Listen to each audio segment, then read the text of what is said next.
unemployed people aren't going to buy anything, are they? If they're not going to buy anything, we're not going to produce as much.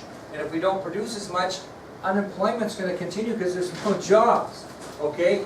So they estimated that because of this crash, about 650,000 Americans all of a sudden were unemployed.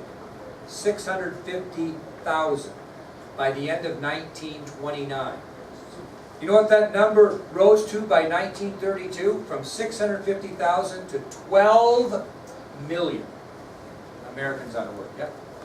So then, if the businesses are going belly up before they do, and they need to make money, but they're not selling any products, so then do they raise their prices in that time to try and Actually, I think you do the opposite. We have a business in town that I'll remain unnamed that has been trying to sell. And at one time had an opportunity to sell. This was a gamble and decided not to. Had a buyer, decided not to. And the rumor now is there's no buyers out there because we have a little bit of recession going. So now that business is rumored to be liquidating in October, which means that you basically give whatever you can get out of your product. That's how I see it. But still, you got to have people to buy that stuff. You know what I mean? So if you can imagine 12 million Americans out of work by 1932, that's a tough deal. So historians, and especially, I've got to pronounce this correctly, economists historically have to give a reason why we had the Depression. So I'm going to give you 3 reasons that historical economists stated we had a Depression. 3 reasons why.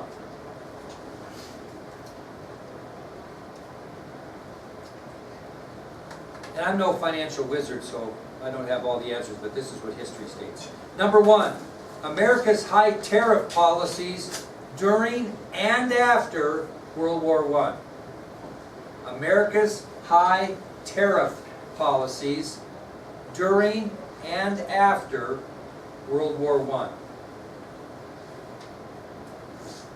America's high tariff policies during and after World War I.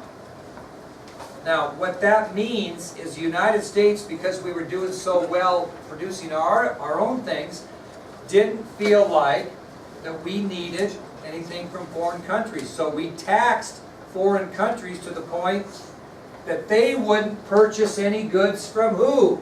Us.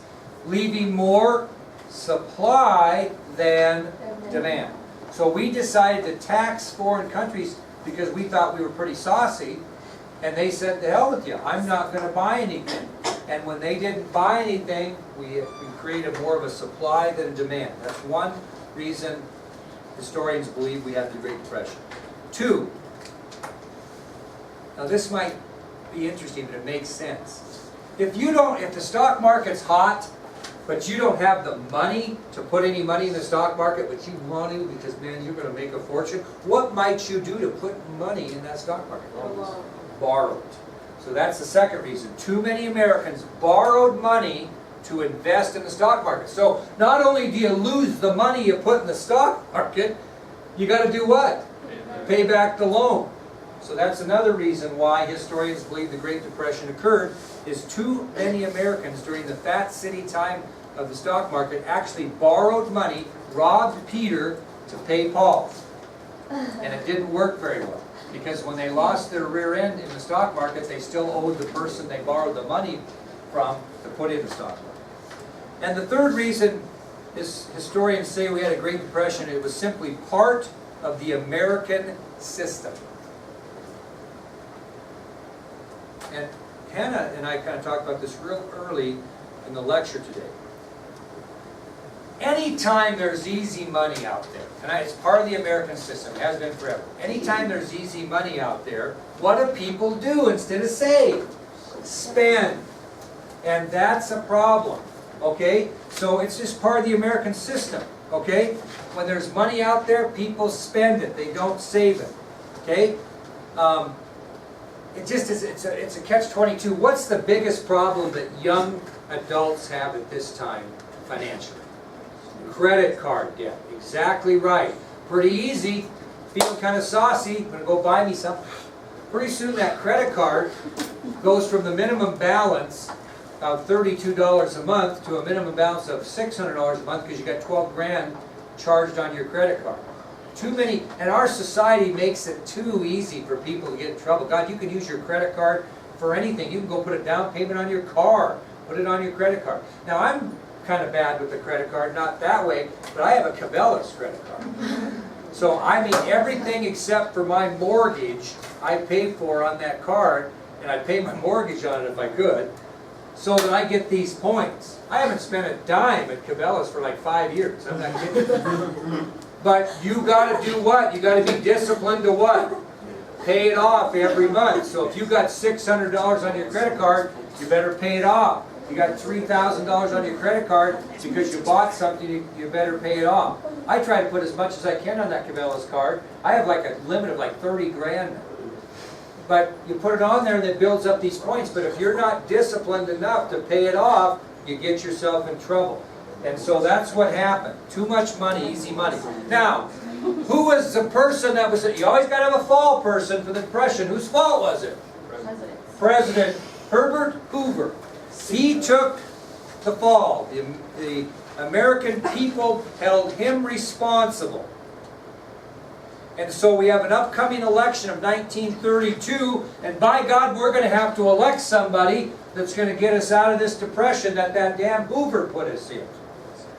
And what's this president going to have to do? You think about the responsibility. They're going to have to get banks open. And to do that, they're going to have to create what? Jobs for all these 12 million people that are unemployed. That is not an easy task to do. Unemployment is an issue. So whoever's going to be the new president is going to have to create jobs for all Americans that were unemployed, got to get the banks open, got to get the businesses going, got to get the railroads going. I mean, it's a big, heavy-duty job. The man that will be elected to do this will serve as President of the United States longer than any man in American history, and the man will be Franklin D. Roosevelt. And that will be our next topic of discussion in this class, will be the presidency of Franklin Roosevelt, which will include what? World War II. All right, here's what we're going to do. Get your notes out. I'm going to give you some hints. We're going to have a quiz tomorrow and be done with this. Quiz tomorrow. So I'll leave this recording so you know what you need to know. Okay? We're going to meet in the Commons tomorrow. I would know a couple of nicknames for the 1920s. Quiz tomorrow. A couple of nicknames for the 1920s.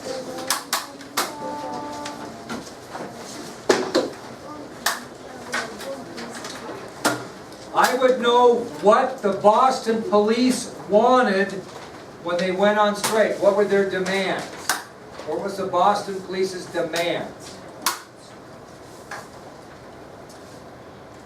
And I want you to know what the police commissioner decided to do when they refused to go to work.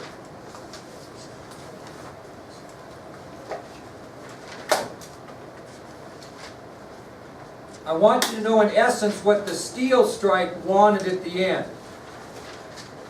And if you remember on that, they were complaining about the long 12 hours a day, 7 days per week.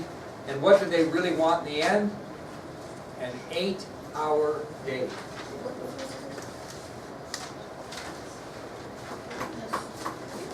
Okay, I'd like you to know what the Board of Arbitration gave the coal strike. What the Board of Arbitration gave the coal strike.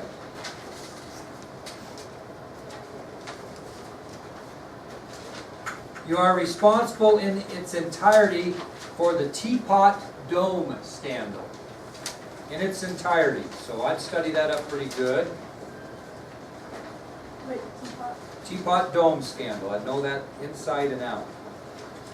As far as the election of 1928, I want you to tell me why New York Governor Alfred E. Smith had no chance to win the presidency, according to historians. In the election of 1928, why Alfred E. Smith basically had no chance to win the presidency. Both reasons. I would know what synthetics were.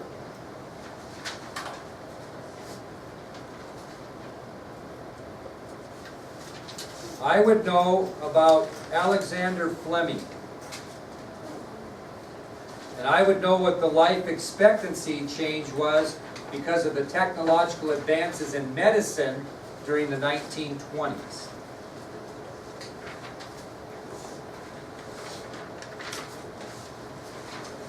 I would know at least one jazz musician that was famous in the 1920s.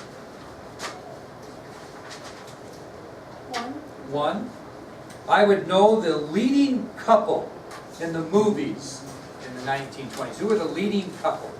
Actor and actress, leading couple, box office bonanza people, where people came to watch these two. I would know Gertrude Ederle and Charles Lindbergh, and I would know Babe Ruth. Gertrude Ederle, Charles Lindbergh, and Babe Ruth.